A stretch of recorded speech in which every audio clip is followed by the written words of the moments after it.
Ruh-roh.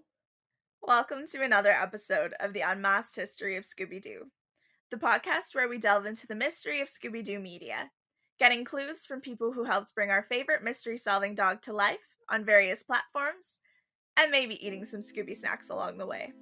I'm your host, Alexa Lawler. Scooby Doo, where are you? And it would have been mine if it hadn't been for those meddling kids. Gang, we've just been handed our next mystery. Blasted meddling kids.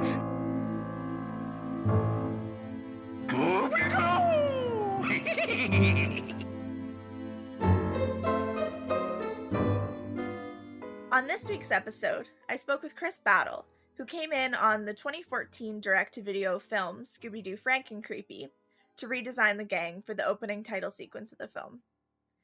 The opening for Frankencreepy is one of my personal favorites, and it was great to chat to Chris about his process on redesigning the characters. Let's get into the interview.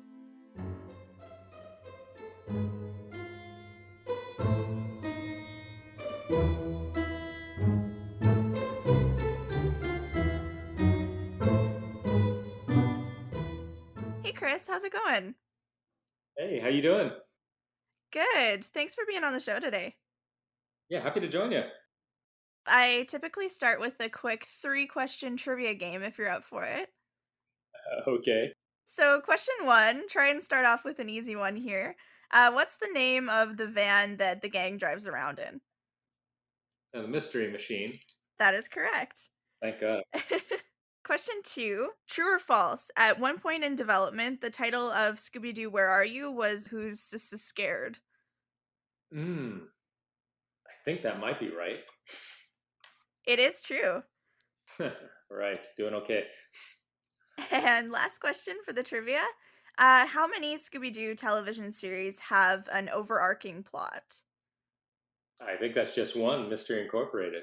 That is correct as well. Nice. And so to start off the general questions, what's your relationship to Scooby Doo? Did you grow up watching? Definitely. As a kid who grew up in the '70s and the '80s, Scooby Doo was a big part of that, along with all the other Hanna-Barbera cartoons. But I definitely grew up as a young child watching the original Scooby Doo, and then of course got to see all the other versions, like when they started having the celebrity guest stars like Sonny and Cher and Don Knotts and Batman. And even up to the old Scrappy Doo episodes in the '80s there for sure. So yeah, we go way back. And do you have a favorite Scooby Doo related memory, whether that's from watching or some other memory? I just really remember a lot of watching a lot of the episodes while either at the kitchen table or on the living room floor, and just with like a pad of paper and actually trying my best to draw Scooby Doo while watching the cartoon. And given the fact that I did wind up drawing cartoons and occasionally doing Scooby Doo, that's a pretty cool memory. Definitely. And how did you come to work in animation? Growing up in Los Angeles, it's a pretty unique place to grow up because instead of it being some kind of far-fetched dream, wanting to work in entertainment, whether it's music or acting or special effects or whatever, it's not seen as something ridiculous. It's like an actual career choice, and you often will know somebody who maybe works in entertainment. So I grew up just always wanting to do cartoons, maybe comic books or comic strips or animation. I just wanted to draw funny pictures for a living. So my parents would always take me whenever I got a chance to meet animators, whenever they were like maybe releasing a book or had an art show, or I even got to like tour Disney animation studios when I was a kid. But the way that I really actually finally got into it after I graduated high school, class of '89. This was right before the big wave of animation was taking off. I think The Simpsons had maybe they had just started their series. Maybe Beauty and the Beast was coming out. Who Framed Roger Rabbit had already come out. I just needed a job, so I went. I started working at the Hanna-Barbera retail store. There were just a very few of these shops in local malls where it was just like a lot of the Disney stores you see now, but it was all Hanna-Barbera themed. They had Flintstone rocks and Jetson spaceship stuff and all kind of merchandise you could ever want, with cartoons playing in rotation. And it was actually run by Hanna-Barbera Studios. So as part of being employees, they wanted us all to take a tour of the studios so that everybody would know how cartoons are made. Of course, I was already way ahead of them on that, but I was very happy to go there and meet all the artists. And the artists from the studio would often come by the store to buy all the merchandise. And our manager said, when they show you that employee card for their discount, make sure next time they come in, you give them extra special attention, because they're the reason that we have our jobs here. So I got to know the head of design there at the time, Scott Geralds. Your audience might be familiar with him because he came up with a pup called Scooby Doo, and he was a producer on a lot of the later movies as well.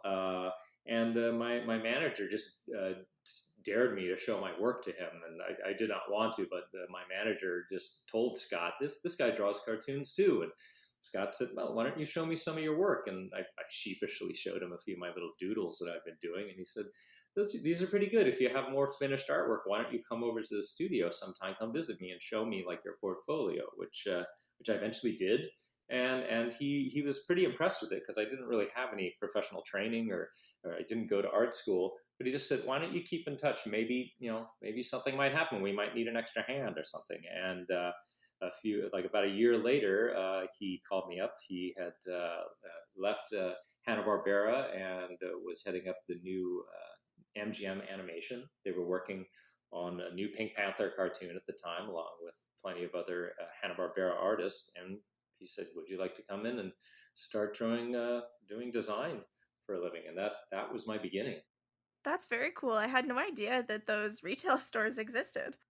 Yeah, they didn't last long. I think that was only about 2 or 3 years. There were 2 here in Southern California, and there was one in Florida at Universal Studios, where they had a big simulator thrill ride, kind of like a Back to the Future ride. I think it was called The Funtastic World of Hanna-Barbera. And then when Turner Broadcasting bought Hanna-Barbera, they just slashed all the retail stores, because there weren't a lot of them at the time. So it was very short-lived, but it was kind of cool. Okay, very cool. And do you remember a specific moment that kind of sparked your interest in going into character design, or had you just always had an interest in it? Wow. I always did, yeah. I mean, everybody will always remember there's that time where, as a kid, you used to love drawing, and I never grew out of that. I mean, that was my one thing. Sometimes all kids have a thing. You're good at sports, or you can do this, you can do that. My thing was always drawing, and I really loved it. My parents encouraged it. So as a child, I knew that was a job that people had. I do remember when I was like maybe 5 or 6, we went to Disneyland, and I think one of the little souvenirs my parents bought me was a little flip book. It was of Donald Duck trying to hit a baseball, and instead the baseball like hits him in the face or something like that, but you just flip through it. And I learned from an early age that cartoons are made up of people's drawings, and that there are really people who draw them, and that's their job. So I always knew that could be a possibility. And I always thought maybe I could be the next Charles Schultz, or maybe I could draw Spider-Man for a living or something. But as I got older, I realized that I liked doing the funny stuff, and like drawing real superhero stuff, drawing real people realistically was very hard, and cartooning was a lot more fun. And I just really kind of started working towards that. But I really kind of got into it by accident, because I thought you had to be an animator, drawing, all those 24 frames a second. But then, as Scott Geralds had told me when I met him, he said, no, we don't do that for television. They do that all overseas in Korea. All you really need to do is to be able to draw well. And that was my in, luckily. How did you come to work on Scooby Doo Frankencreepy? Well, that came after like many years in the business, because I have been very fortunate. I've been working steadily for probably over 25 years now in the business. And at the time that project came up, I was working at Warner Brothers Animation on Teen Titans Go. And, they're always making new Scooby series and also new Scooby digital movies, either for DVD, Blu-ray, or now digital streaming. And it turned out a friend of mine from my Cartoon Network days, Paul McAvoy, he was the producer on Frankencreepy. And what they often do with a lot of the movies will kind of have more of a traditional style, the classic Scooby Doo, but always they try to do something different for all of the main title credits. And so they contacted me because they knew I was right there on the other end of the lot. And they just said, we're thinking of doing something really kind of graphic and stylized for the opening titles, something like, Samurai Jack, which I worked on, or Dexter's Laboratory. So they said, could you, they gave me a little animatic of what they needed, with a bunch of mysterious, shadowy figures, and then the Scooby Gang running around throughout this backdrop of all these spooky characters and all that. So they said, just do some stylized versions of the characters, and they're probably going to be all in silhouette getting chased by the Frankencreepy characters. So that's what I did. And what was your first reaction when you were asked to do it? Oh, well, I was like, it's another job. It's like, yeah, sure, that sounds great. Actually, quite often in animation, you'll have like a short break, like maybe you'll have 1 or 2 months off between seasons of a show. And sometimes you might just take that time off to relax, or other times people will call you up and have some projects for you to work on, especially within the studio, because I know they only have you maybe for a limited time before the next season starts up. So I had just been enjoying my time off. And it was probably the last week before I was going to return to a new season of Teen Titans Go. So it's like, okay, I was getting ready to work anyways. Why not? And it's funny, you kind of don't really think about it at the time, because it's just another job. You have to get it done. But somewhere in there, you kind of realize, I'm actually drawing one of these classic characters that I watched as a kid, or that I used to draw on the pad on the living room floor. So it was kind of cool getting to do that. And and then also you realize how challenging some of those classic designs are, because there's a reason they're classics. They're so well designed. I mean, the Iwao Takamoto design of Scooby is an absolute classic. You really can't mess with that too much. There's nothing that needs to be fixed. So trying to do something slightly different is a bit daunting. What part of production were you brought in on? Did you get to see kind of what the movie was about, or any clips from it before getting to work on your redesign? No, it was really just for that opening title sequence. So it was just a short animatic, which is kind of a rough animated storyboard that they'll do for sequences. So it was really just for the title sequence, just so they gave me a list of what they needed. It's just like Mystery Man on the phone, #1. Mystery Man in the doorway, kind of stuff. And then there was the Scooby Gang being chased by Frankencreepy, and I think I might have at least had a design of Frankencreepy to work from, but since it was all going to be in silhouettes, I didn't really need that much detail, and no, I had no idea what the storyline was going to be. All I needed to know was that he's the monster of the week and he's chasing them. Okay. And what is it like when you're coming into a project like that on freelance? Well, it's always kind of interesting to kind of dip your toe in another project like that, because sometimes when you are busy on another project that's full time, you don't have time to do everything, and you often can't commit to a big job like that. But if somebody just says, "Hey, here's a little side project just for fun," you want to try designing this classic character or something like that, and that's always a lot of great fun to try that. And it's not like your regular job where you got to be worried that a whole series is depending on your designs. There's not much pressure in it, so you can kind of relax and have fun, especially in that one where they gave me a very specific style to hit. They wanted that graphic look. It's not like they're just like, invent a new Scooby Doo we've never seen before that we could base a whole series off of. They're like, nope, just the title sequence. Do that thing you do. Have some fun with it. So it was pretty easy in that regard. What is it like to work on a project when you're kind of working on it by yourself and you're not necessarily in a room with the rest of the crew? It's very easy to focus on it because I do that quite often. Sometimes, most of the time, I am in a studio working with the whole crew for over a year or more, depending on how many seasons you have. But every once in a while, I will do freelance projects. Some of them even remotely for other studios that aren't in town. So it can be easy to remain focused on that. It can be a little difficult when you're trying to do a whole bunch of different styles if they don't really have an idea of what they're looking for. When they just ask you do 3 or 4 different new versions of this classic character. That can be a little nerve-wracking at first, but once they respond to it and maybe say, we like that one, use the head from the other one, or go in this direction, it's pretty good, and especially if you're doing classic characters, because we all know who Scooby Doo is. That's easy to get into doing that. And what was it like to, try and recreate Scooby Doo in that type of Samurai Jack style?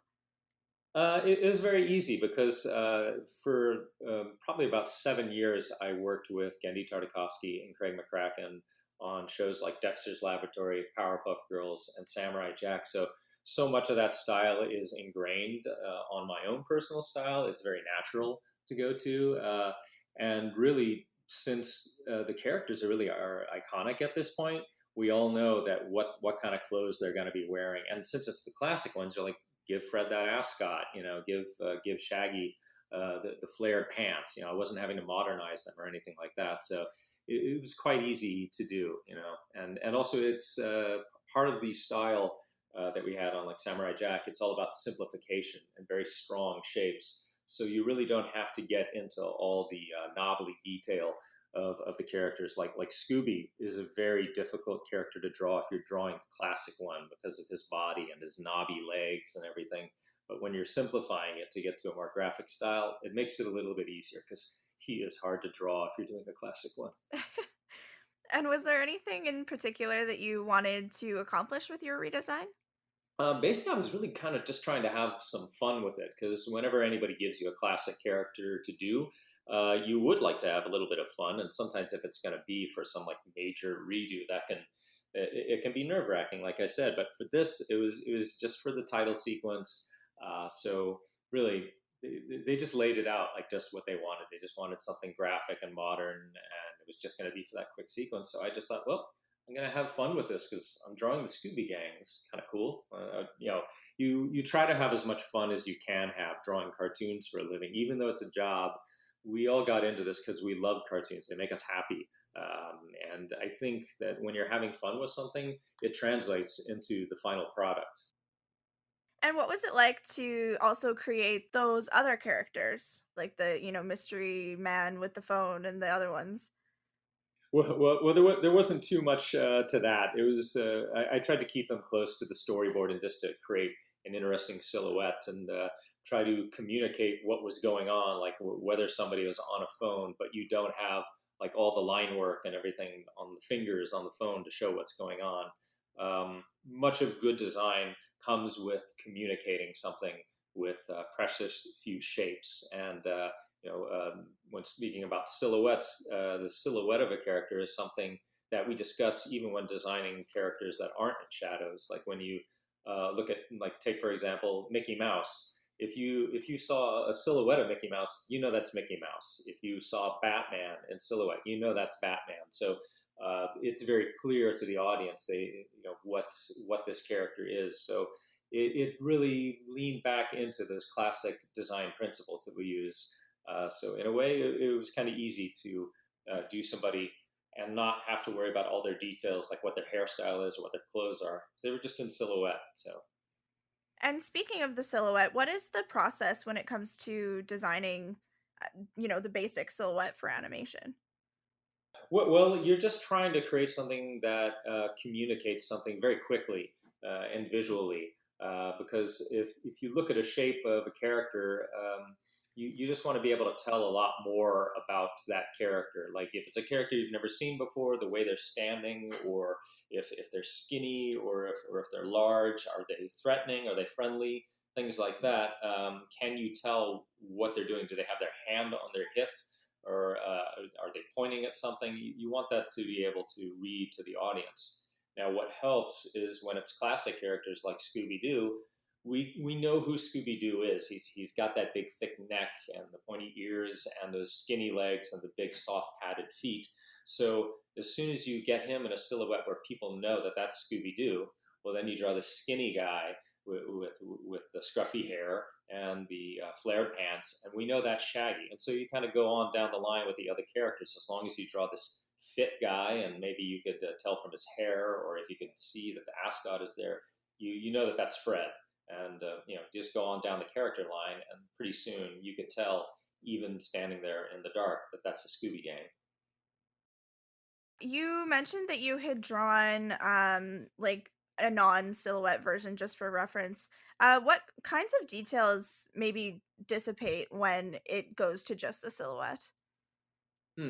Definitely a lot of all of the clothing, like wrinkles and things like that. Like, when you picture Shaggy, he's got a lot of loose fitting clothing. You don't need to have that much stuff, and especially with Scooby, because Scooby is the most complicated. His classic design, he's got those really bony legs, and then this real like dog anatomy that's at work in there. So that is really challenging when you're drawing it real. But since we're doing it in a simplified form, I didn't have to have all that real anatomy, which again goes back to me deciding as a child not to have to learn to draw real, but to draw cartoons instead, because real anatomy is hard.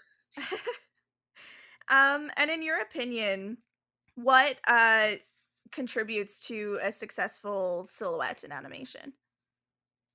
Well, like I said, if somebody can just see it right away, especially if it's in the dark, that they can tell who that character is, or if it's even if they're not in the dark, but it's a complicated action scene where somebody's doing some kind of crazy martial arts move or a superhero pose, if it really sells the action, and it really has an impact, people can look at that scene and go, "Ooh, wow! Look at that cool freeze frame of them kicking that guy and they're flying through a window or something like that." That, as long as it has an impact with the audience, you've succeeded. And what was it like to work on a Scooby Doo project specifically?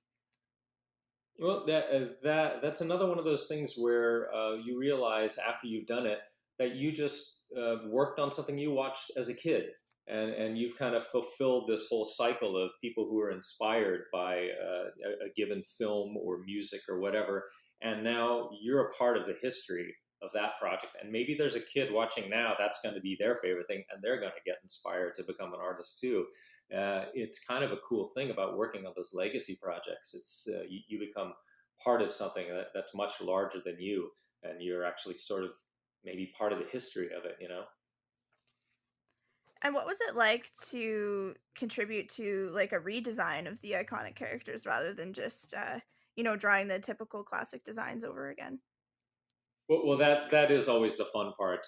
As I've had a chance to redesign several classic characters, sometimes for just development in house that never sees the light of day, sometimes for things that make it into actual production. But you as an artist, you want to be able to put your own stamp on things, because sometimes you may look at something, be it a design, or if you like movies, you could watch a movie and see how the story goes, or if you hear a song played, you think, I have my own ideas about how they should do this song. I mean, as a creative, you always have those ideas, and sometimes rarely do you ever get to put them into practice. But with this, it's always fun when they ask you to put your spin on it, because so often part of animation is you have to adapt to a show style, and usually that's the creator of a show or the art director.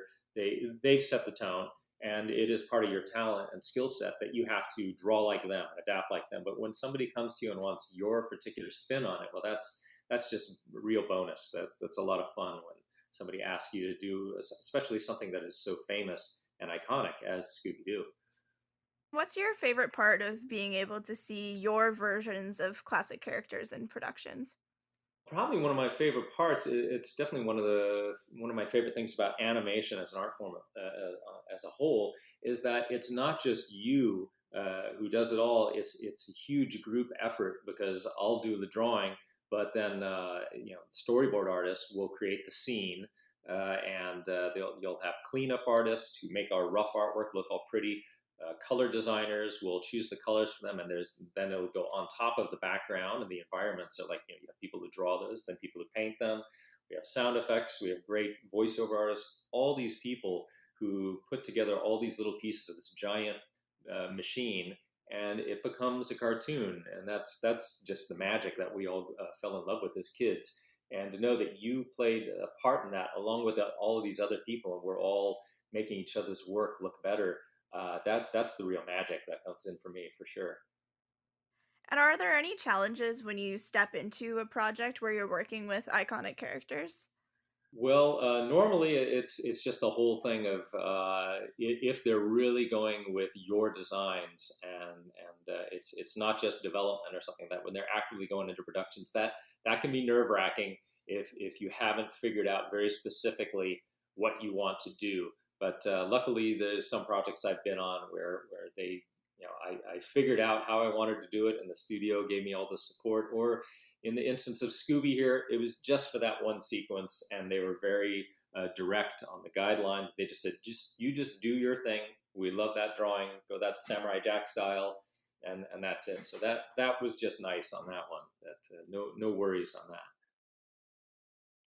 And I wanted to chat a little bit more about what it's like to work on a redesign for characters that you had grown up watching, like a little bit for Scooby, but also on your work on that Flintstones series that's coming up. Mm-mm. Yeah, actually, it already premiered in the UK, on Boomerang UK, and a couple other overseas markets. I don't know if there's any plans for it domestically, Okay. but yeah, and that was one that had a long development process. Like back in 2016, I was one of several artists that they had who they had already been taking a stab at trying to do a new Flintstones thing centered on the kids. And I did a bunch of development. It almost went to pilot. And they said, we're not going to, we decided not to do that. We're going to try to rework it. And I thought, okay, that's fine. There was another thing I did on break between seasons of Teen Titans Go. And then in the fall of 2017, on another break between seasons, they called me up and they said, we circled back around to your designs and we want you to do them. And we know we only have you for a month or two. So can you just design the whole show for us, and we'll just take you for as long as we have. Uh, and that sort of thing is just pretty exciting when you really get handed the reins for that. And it's nice, like I said, when they say you do your thing, we like that. Just keep going with that when you have definite ideas.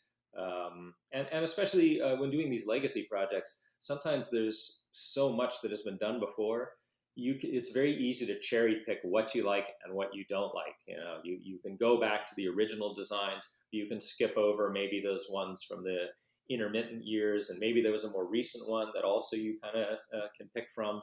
So if you really have a feel for it, or you really have definite ideas, it can be a lot of fun. Does growing up watching a series make you more particular or possessive over the original? I tend to never be very possessive over things. I know there are certain people who can be like very traditional, and some people who are like super deconstructionist about classic things. I kind of fall somewhere in the middle, but I do lean more towards a deconstruction because we all grow up with things that we love, and as the years go on, we could probably look at newer. We could look at it with fresh eyes.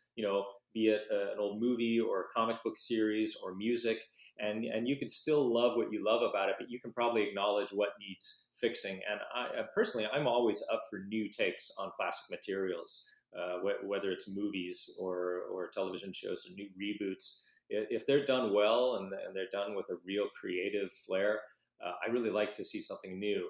But at the same time, I know what I like about a classic thing. So I think often that's what some of the studios like about my work, is that, especially from a business standpoint, whenever they announce a new show, everybody already gets upset that they're going to screw up something that they love. But then if they know that the creators of the new version actually have a love for the old version, when that's apparent, that seems to work out well. So my area that I work in is that I am always familiar with a lot of the classic stuff, and I will always have a nod to that, but I don't hold it so tightly and precious about it that it can't change from like the 1960s version of whatever the title is. So I guess that's my little sweet spot that I work in there.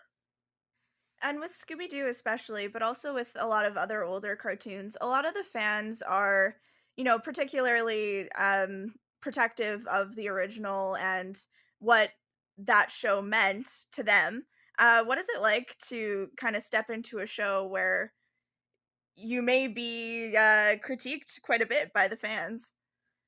Well, that it always goes without saying that you can never please everybody, and that, as we've seen time and again with new things, that initially everybody will be mad. Sometimes you hope that maybe after something comes out and people watch something, that they might enjoy it, or even if they say, I like that old one better, but I can see there's some things I like for this. And sometimes, projects are for different audiences.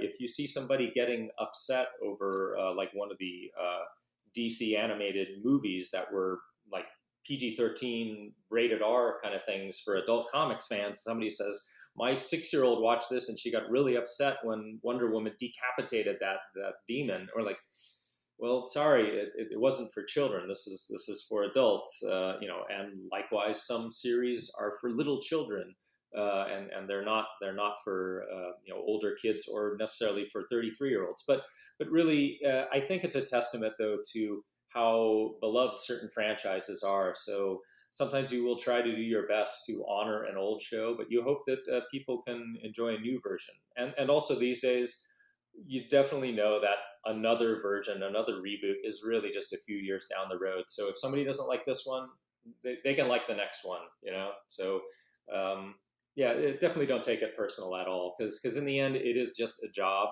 And, hopefully it'll be a job that you can really put your heart into in some way or another. So, it's not too rough if people don't respond well, because hopefully, somebody will like it. When it comes to Scooby specifically, why do you think that the franchise has held up for over 50 years now? Well, I mean, everybody loves dogs. That's a major thing. Everybody loves them. Even if a kid can't have a dog, they can dream about having a dog. Would be as much fun as Scooby Doo. And who doesn't love like a good, safe, scary mystery thing? Because even when you're a little kid, you like monsters. You don't necessarily like a full-on horror movie, but every kid likes spooky monsters to a certain degree. And especially going back to the original series, those were some of the best fun spooky monsters you can imagine. And it's like a lot of other things that everybody falls in love with. Like, well, something that name drops them directly, like Buffy the Vampire Slayer, is the perfect intersection of comedy with spooky horror stuff. And of course, as they all call them, the Scoobies, for a reason. I think that mix just works great.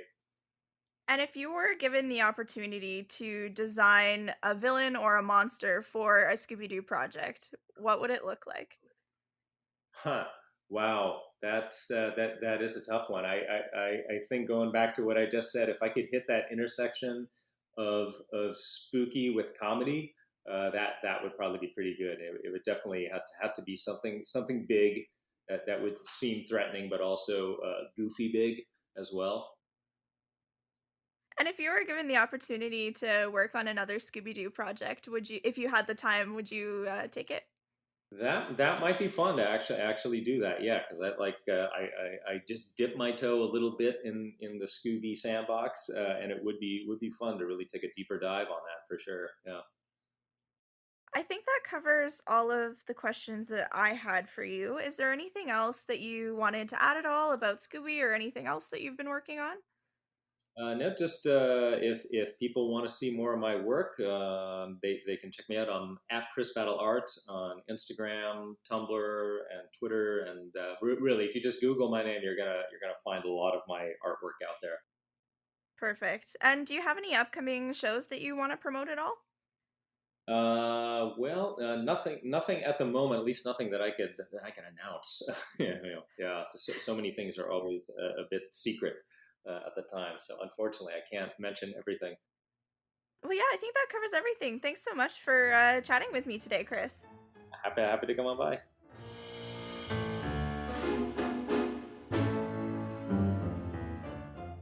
And that concludes today's episode. A huge thank you again to Chris Battle for taking the time out to be on the show. For more groovy content, be sure to check at Unmasked SD on Twitter, at Unmasked SD Podcast on Instagram, or at unmaskedsdpodcast.com. If you liked this episode and want to hear more, also make sure to check those social media channels or the website. Or you can listen to older episodes wherever you like to get your podcast fix. And if you want to follow Chris, you can find him on Twitter and Instagram at ChrisBattleArt. Thanks for listening, and keep an ear out for the next episode. Scooby Dooby Doo!